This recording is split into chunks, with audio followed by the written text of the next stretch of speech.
Welcome to the One Question Leadership Podcast. I'm Greg Burke, and now in my 24th year as Director of Athletics at Northwestern State University. Creating an environment in which student athletes and young professionals can develop skill sets to make them successful in any walk of life is invaluable.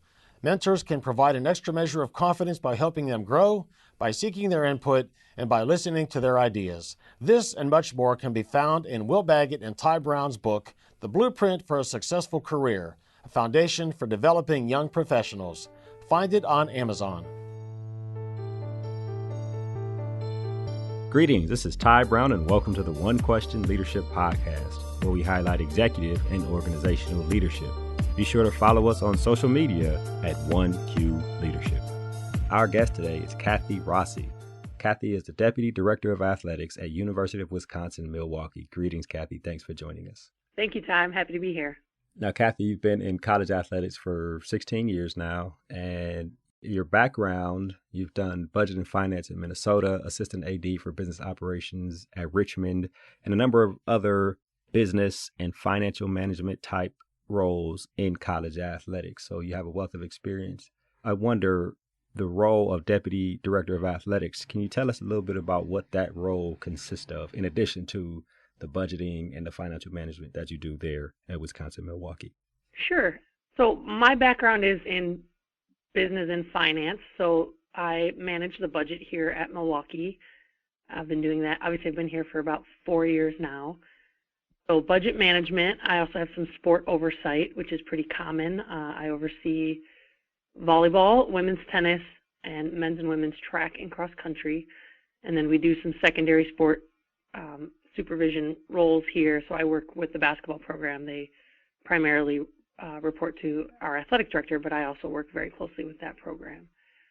In addition to that, I'm kind of the liaison across campus with various different departments and areas, being some of them being HR, purchasing and accounting. I also spend a lot of time on some leadership cabinet within student affairs, which is the division that athletics reports up through. So I just kind of spend a bit more time engaging with different individuals across campus than maybe I would in just a assistant AD role. Right. Well, it sounds like you got your hands in a little bit of a lot, right? Right. Yep. Now, Cathy, looking at all those previous experiences, obviously your expertise is budgets and financial management, right, in athletics. I wonder, when you're assessing a job you've taken and assessing the financial health of an athletics department, what are some of the things that you look at initially? Yeah, I mean, I know as you mentioned, I've been at several different institutions whose budgets are very different. So from University of Wisconsin Milwaukee, which were around a $10 to $12 million budget, whereas at Minnesota, it was at the time around $110 million when I was there. I think it's probably closer to $150 million with some of that Big Ten money they're receiving these days. But I think at the base level, it's the first thing you really want to look at is how much is your institution supporting athletics on that campus. Obviously, the need for support from campus is different at every school, financial support, that is, but just being at an institution that understands the value of athletics and wants your department to be successful, I think that's really important to kind of figure out when you're looking at a position or trying to get into the world of college athletic business. So if being an assistant AD or an associate AD for business is something that interests you, I think that's really important to kind of gauge how well that institution is supporting athletics. Because I think at the end of the day, whether or not you get $1 million, at like 10% of your budget from campus, or like us here at Milwaukee, we get almost 75% of our budget is through student fees. So that's the support of the students. Whether you're looking at 10% of your budget or 75% of your budget coming from campus, they're still going to be the ones kind of bailing you out if you have any sort of financial troubles throughout the year. So it's really important to know how your campus feels about athletics and its success. coming into the position? Is there any way to find out that information before taking the type of job that you have now, or even before you went to Minnesota, or before you were moved into the position there at Richmond? Yeah, I think there's definitely a few questions that you can ask through the interview process. Although anytime you interview, it's pretty common for athletic departments to kind of, anyone you're talking to just kind of praise the institution and always say that, yes, they're supportive of athletics. I think everybody wants to feel that way. Maybe what things have happened in the past when there's been financial challenges and that sort of thing, just to kind of, just get a sense of where they might be. The other thing that is important to also look at is an athletic department's ability to generate revenue. So, a place like Minnesota and any Power 5, Big 10, you're really reliant on ticket sales and seat donations and things like that.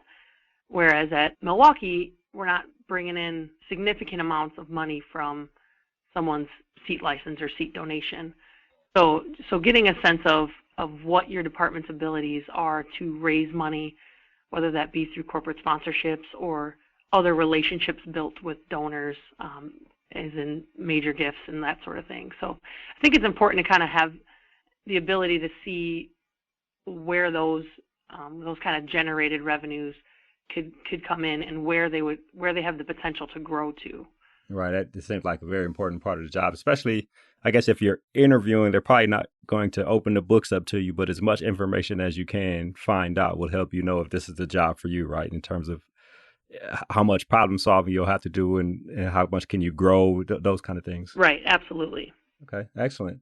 When I asked all the things under your umbrella, you named a number of different things in addition to finance and budgeting and business. I wonder, someone who's in a deputy role, you being the number two, probably have to run things if Amanda, the athletics director, is out and you're making things happen, right?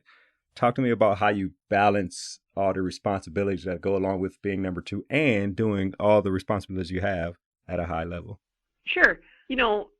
Being in the business around, I guess, 15, 16 years now, the finance stuff has been my wheelhouse for all of those years. So that stuff starts to come a little easier to me now. So, you get in your routine, you kind of know what you're supposed to be working on during different times of the year. And that's not to say it doesn't come with challenges, because it always does. But that starts to come a little easier now, which frees up some time to kind of focus on some of those deputy AD roles. It's different everywhere you go, obviously. Different deputy ADs will have different responsibilities and expectations that their athletic director might have of them. But I think the most important quality or characteristic to have is really just being able to have your athletic director really trust in the decisions that you're making.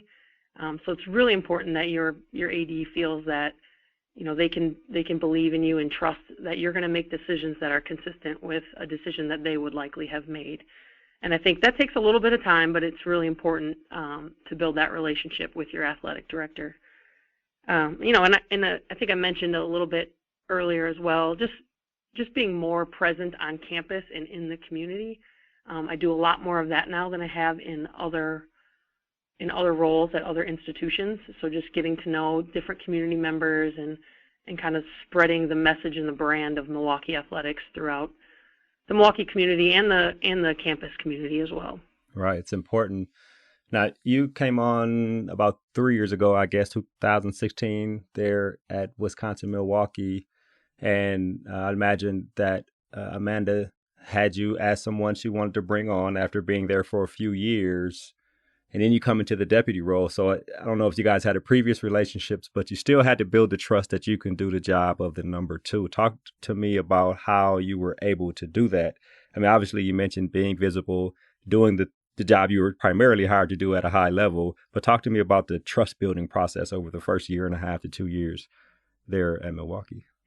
Amanda and I, we did know each other. We're both originally Wisconsinites, so we both around a little bit, but okay. We had some mutual colleagues that she had worked with at Northeastern and I had worked with at the College of William and Mary as well as at University of Richmond. So we just kind of had a few peers that we knew. So when she got the job in Milwaukee, I would come home to Wisconsin every now and then from Richmond, and we would have lunch or get together. So just tried to get to know her a little bit previous to working here. So that was positive. But then, Yeah, I've worked with a lot of different people and personalities. I think me moving around, going to a few different athletic departments. I had 2 athletic directors when I was at University of Richmond. I also reported to the deputy athletic director at one point, so 3 different supervisors there, and another one then at Minnesota, and another boss at the College of William and Mary when I was there. So I've gotten used to working with a lot of different personalities, and so you just gotta kind of take, like you said, that first year or two to really kind of understand where they come from a philosophical standpoint. And I think with Amanda specifically, I probably wouldn't have taken the job if I felt like philosophically we were on different wavelengths.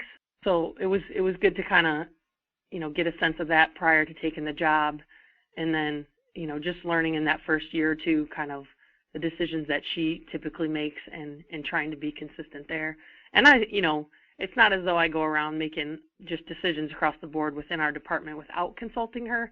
It's just depending on how much time you have or whether she's available and that sort of thing. So you try to be sure that you're kind of spreading the message that you think she would be spreading as well.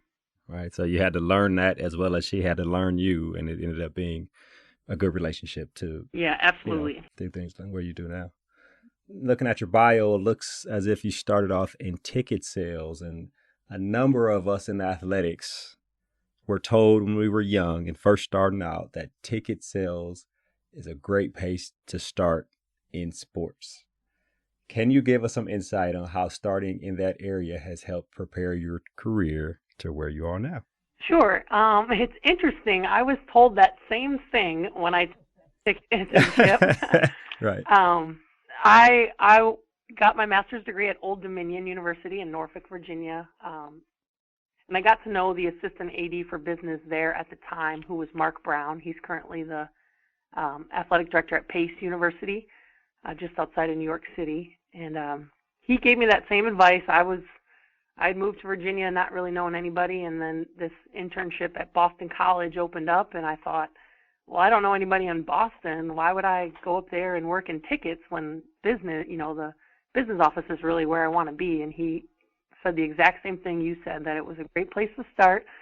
And I think specifically because you're working with money and numbers and balancing your drawers and that sort of thing, he thought it would give me a good experience if the business side of things was the way I wanted to go. So I took his advice and moved to Boston College, and I still wasn't quite sure. I remember thinking, like, tickets isn't really what I want to do. But it was a good experience, I think, going to a Power 5 institution that was, at the time, they were actually in the Big East. The next year, they were transitioning to the ACC.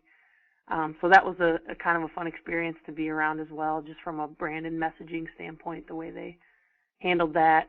But I think, just like anything, it's really the relationships that you build when you're doing these things. I think my time at Boston College, I did a good job of showing kind of the administrators there that, I worked really hard and I was committed to everything that I was doing.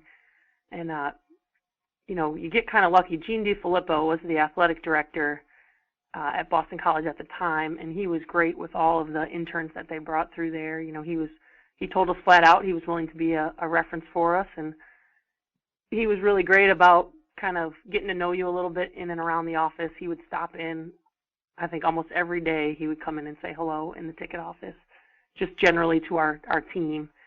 And then Mark Brown at Old Dominion, he was another reference of mine, and the first job that I got was actually at the College of William and Mary. So my boss at the time was Frank Hardiman.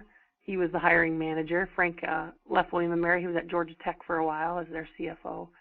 But Frank saw he worked with Gene DiFilippo at Villanova, and he knew Mark Brown because they were in the same league at the time in the CAA. So, I think he had a comfortability in those two people knowing me and knowing that I was going to work really hard. So relationships are important. What was the position at William and Mary? It was entry level was an athletic business manager. So I did a lot of the team travel and equipment and those types of things, just kind of the day-to-day supporting the coaches with their reimbursements and that sort of thing. Did you find that the time in ticket sales translated somewhat to your first job?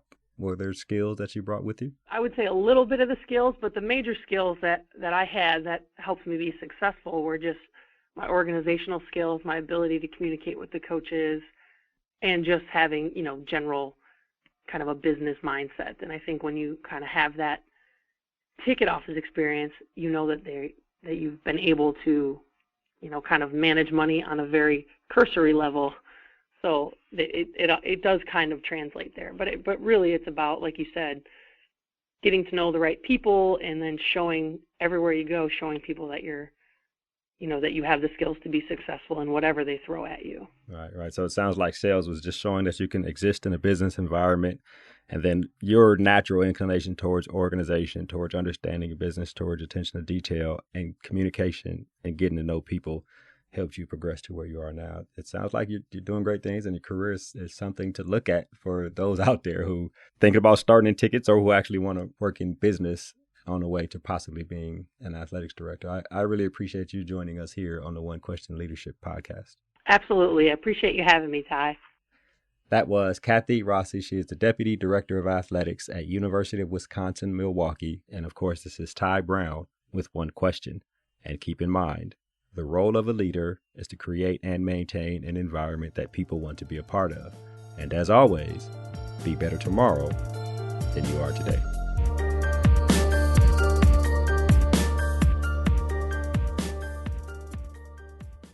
This episode of the One Question Leadership Podcast is produced by Spades Media Group, solving problems using creative leadership.